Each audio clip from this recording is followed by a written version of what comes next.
There's an experiment that took place in the 60s. You get a stranger to murder somebody else. Familiar with it? No. Yale University is doing an experimentation on learning. You're both volunteers. There's a guy in a lab coat that's running this thing. And he says, we're going to draw straws. One of you will be the teacher and one will be the learner. So the other guy draws the learner straw. He goes to you. You become the teacher. Unbeknownst to you, this other guy's a volunteer. He's in on it. You're the only person participating in the experiment.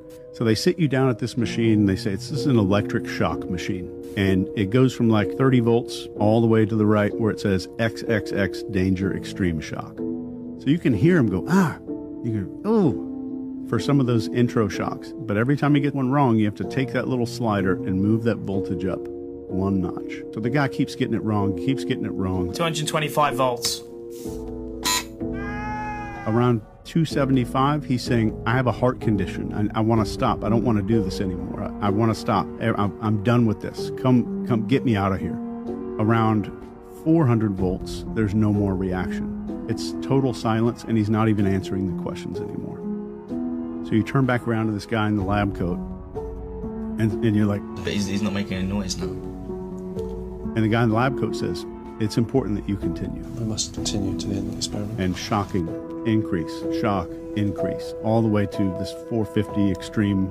So before this experiment took place, these psychiatrists got together and they said, how many people are going to go through with this? Who's going to go all the way and kill somebody?